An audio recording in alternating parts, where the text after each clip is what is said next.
حضور کا ذکر ہوتا ہے، حضور کی نعت پڑھی جاتی ہے۔ آج ہم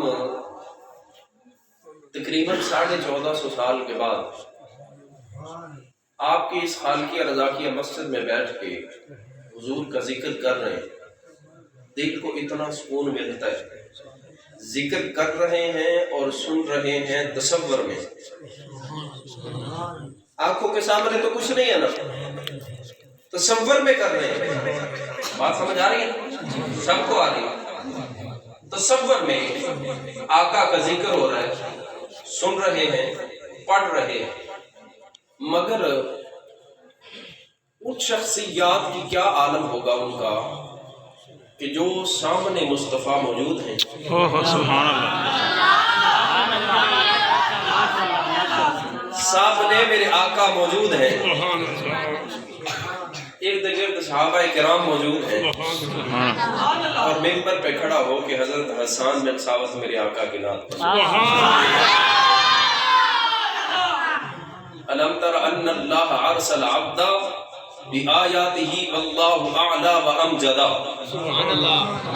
میرے آقا کی نعت پڑھ رہے ہیں حسان بن ثابت۔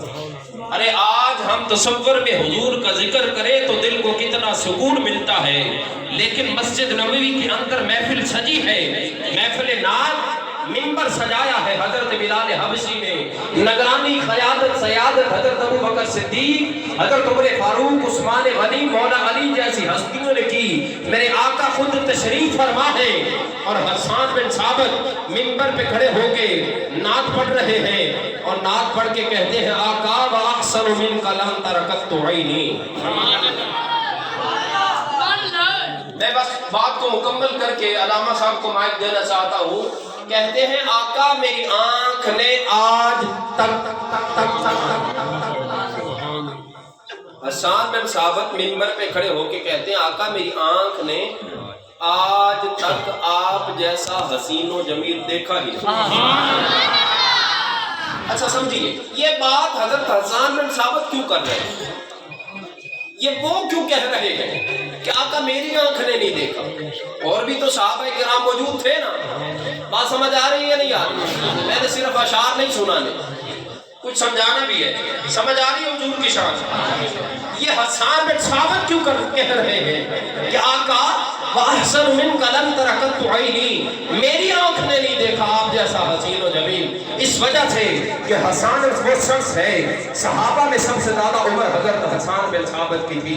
حسان وہ شخص ہے جس نے بڑے بڑے سفر کیے ہوئے تھے، بڑے بڑے بادشاہوں کو دیکھا تھا، بڑے بڑے حسینوں کو دیکھا تھا، حسین و جمیلوں کے درباروں کو دیکھا تھا، مگر منبر پہ کھڑے ہو کے کہتے ہیں آقا میں نے دنیا پھری ہے، میں نے بڑے بڑے لوگوں کو دیکھا ہے، بڑے بڑے بادشاہوں کو دیکھا ہے، بڑے بڑے حسینوں کو دیکھا ہے، مگر آقا وَأَحْسَنُ مِنْكَ لَمْ تَرَكَتْ عَيْنِي، آقا میری آنکھ نے آج تک آپ جیسا حسین و جمیل دیکھا ہے،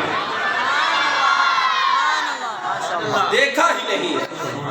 آگے فرماتے ہیں وَأَجْمَلُ مِنْكَ لَمْ تَلِدِ النِّسَاءُ، آقا میں دیکھتا کہاں سے، کسی ماں نے آپ جیسا حسین پیدا ہی نہیں کیا۔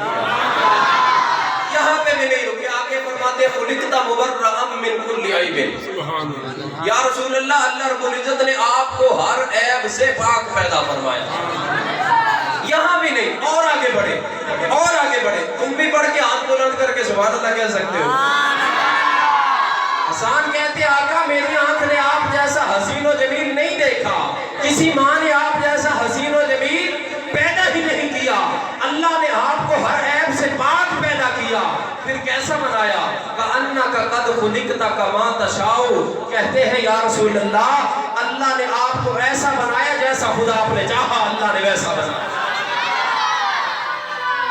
شعر پڑھ کے علامہ صاحب کو مائک دے رہا ہوں۔ دربار رسالت میں کیسی وہ گھڑی ہوگی، دربار رسالت میں کیسی وہ گھڑی ہوگی، حسان نے ممبر پہ جب نعت پڑھی ہوگی، ابو بکر و عمر ہوگے، آقا کے ایک جانب ابو بکر و عمر ہوگے، دوسری جانب عثمان و علی ہوگے، حسنین کے نانا کی کیا بزم سجی ہوگی۔ آج ہم یہ محفل سجا کے ویسے نہیں اپنا ٹائم ضائع نہیں کر رہے معاذ، یہ ہم صحابہ کرام کی سنت کو زندہ کر رہے ہیں، بلکہ صرف صحابہ کرام کی سنت کو نہیں، رب کی سنت کو، رب کی سنت ادا کر رہے ہیں۔ بات بڑھ جائے گی، ٹائم مختصر ہے، میں اس لیے بلا تخیر ملتمس ہوں واجب الاحترام محترم المقام فاضل جلیل عالم نبیل